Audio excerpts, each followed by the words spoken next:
Aujourd'hui, je vais vous parler d'une suite arithmético-géométrique et de la façon dont on peut l'étudier, mais surtout je vais essayer de vous expliquer le sens des petites questions intermédiaires qu'il y a toujours dans les énoncés, pas seulement la méthode pour y arriver.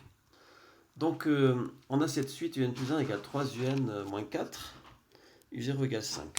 Ok, dans un premier temps, je vais y aller naïvement, je vais calculer les premiers termes. Donc u0 égale 5, très bien. u1, pour calculer u1, je vais donc faire u1 égale 3 fois 5 moins 4. 3 fois 5, 15 moins 4, ça fait 11. Donc u1 égale 11. Je continue ainsi. Maintenant, je vais faire quelque chose, j'expliquerai pourquoi on fait ça après. Et bien, je vais faire un moins 1. Et bien, allons-y, c'est facile, il suffit d'enlever 1 à la colonne de gauche. 28, 82. Et bien, la mauvaise nouvelle, c'est que cette suite un moins 1, elle n'a totalement rien d'exceptionnel. Aucune régularité. On va essayer autre chose. un moins 2. 3, 9, 27, 81. Ça sent bon. un-2, par le pur hasard, est géométrique. Et l'avantage des suites géométriques, c'est que les suites géométriques, on connaît toutes d'elles. Donc, si j'appelle Vn la suite définie par Vn égale un-2, pour tout n positif, alors, qu'est-ce que je peux dire? Eh bien, je peux dire que j'ai miraculeusement Vn égale, tout le monde connaît la formule V0 fois Q puissance n. Bah ici, Q c'est 3, on voit bien que c'est de raison 3. Hein. Et V0 c'est 2. V0 c'est 3 aussi. J'ai deux fois le chiffre 3, c'est un hasard. Ok. Et maintenant, bah, nous, ce qui nous intéresse, c'est un, parce que Vn, on n'en a rien à faire. Donc, on revient à un par la relation un. Alors ça, c'est très fort. Vn égale un moins 2, un égale Vn plus 2. Ainsi, nous avons notre relation, notre terme général du n, qui est égal à 3 fois 3 puissance n plus 2. Bien sûr, on peut écrire 3 puissance n plus 1. Bon, c'est un hasard que ça se simplifie, tout simplement. Mais alors, la question qui se pose, c'est est-ce que pour n'importe quelle suite arithmético-géométrique comme ça, je vais pouvoir trouver un décalage, un-1, un-2, qui fonctionne, et puis ce 2, est-ce qu'on aurait pu deviner avant que c'était 2? Alors je vous donne une astuce. Secret des concepteurs d'énoncés. Donc quand je conçois l'énoncé, moi je prends cette suite-là, et j'imagine qu'il y a une limite, et je remplace un et un plus 1 par x.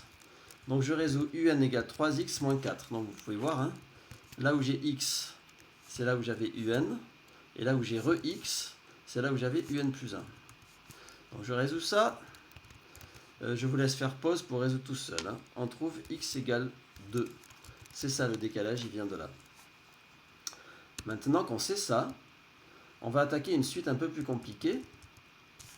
un égale 1,05 un, donc pardon, un plus 1 égale 1,05 un moins 20. Alors, c'est une suite arithmético-géométrique. Il va y avoir un décalage de cette suite, c'est-à-dire un un moins quelque chose. Voilà, un décalage qui va être géométrique. Mais comment on le trouve? Alors, en général, l'énoncé vous dit on pose Vn égale un moins 400, démontrer que Vn est géométrique. Mais vous, l'avantage, c'est que vous savez que avant que le concepteur de l'énoncé pose ça, il a fait son petit calcul magique, 1,05x moins 20. Je vous laisse le faire, c'est vraiment le niveau 3e, et on trouve x égale 400. C'est pour ça que ça va marcher avec Vn moins 400. Donc, ensuite, pour y arriver, bah, tout simplement, on fait Vn plus 1.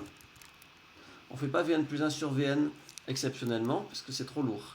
Donc on fait Vn plus 1 égale bah, tout simplement un plus 1 moins 400, égale, bah, un plus 1 c'est tout ce bric-à-brac là, donc je fais moins 400, bah, je simplifie un peu tout ça, je ne vais pas laisser ça comme ça, hein. 420. Et là, la grande astuce est toujours la même dans ces genres d'exercices très classiques. Hein. Vous factorisez par 1,05. Donc ça fait UN moins quelque chose. Donc factoriser n'est pas une compétence qui est apprise au lycée, c'est plutôt une compétence qui est apprise au collège. Mais ça peut poser parfois quelques difficultés. Parce que là, qu'est-ce qu'on met comme nombre? Alors en fait, c'est ce qu'on appelle une multiplication à trous.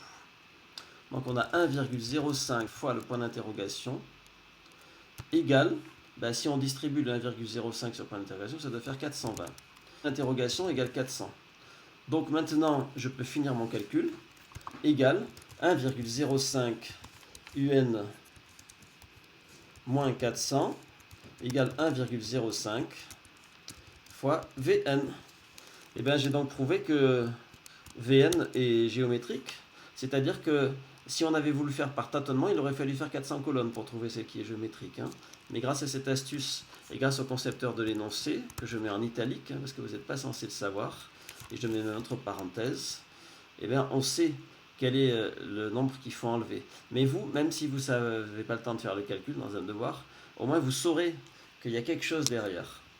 Et maintenant, on applique la formule du terme général des suites géométriques, V0 fois Q puissance n. Donc Q c'est quoi? La raison de Vn, elle est marquée là, hein, par la relation de récurrence. Je vais la mettre en gras. Je mets en gras du coup pour qu'on se repère dans l'énoncé. Ensuite, V0, est-ce qu'on l'a calculé? V0, on l'a calculé? Non. Pour le calculer, on va partir de là. Donc V0 égale U0 moins 400, négatif, c'est pas grave, moins 300. Moins 300, voilà. Donc maintenant, ce qui nous intéresse, nous, c'est le terme général de UN. UN égale, on prend Vn et on lui ajoute 400 en vertu de cette relation-là, en faisant passer le 400 à gauche. Donc UN égale 400, je mets d'abord moins 300 fois 1,05 puissance n. Et maintenant, si je fais un petit tableau, ma suite géométrique là qui apparaît, donc ici je mets n égale 0, 1, etc. Donc en 0, elle fait 100, hein. Donc elle fait moins 300. Ensuite, en 1, donc pour calculer U1, je vais partir d'ici, donc ça fait 85. Et si j'enlève 400 à ça, et bien ça fait moins 315. Ici, je peux être sûr que ça va faire moins 315 fois 1,05. C'est-à-dire moins 300 fois 1,05 au carré. Et ainsi de suite. Ici, j'ai une suite géométrique qui est tout à fait facile à amadouer. Et ensuite, on se ramène à UN. Voilà, j'espère que vous avez compris. Ce que vous devez savoir pour avoir les points dans les devoirs, c'est cette ligne-là. Et connaître évidemment la formule des suites géométriques, qui est marquée ici. Mais ce que vous devez avoir compris pour saisir un peu le sens de l'énoncé et savoir d'où tombent ces chiffres, c'est cette astuce secrète des concepteurs de l'énoncé qui est là, ou qu'on retrouvait ici, et le fait que, dans un certain décalage, ça forme une suite géométrique. Maintenant, une illustration graphique. Je trace la droite y égale x. Et ensuite, un plus 1 égale 3, un moins 4. 5. Et donc, je vois que quand je dessine ma courbe, j'obtiens des escaliers qui présentent une suite divergente vers plus l'infini.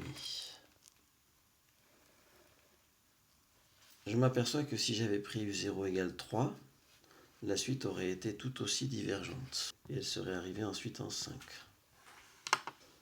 Je m'aperçois que si j'avais pris une autre valeur de U0, par exemple par ici, 2,5, j'aurais eu aussi une suite divergente.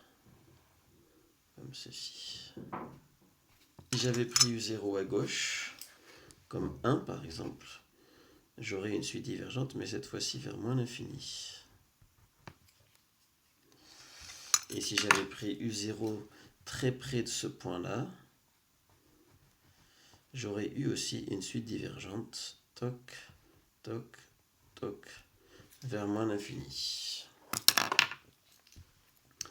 On dit que ce point est un point répulsif, c'est un peu le nœud.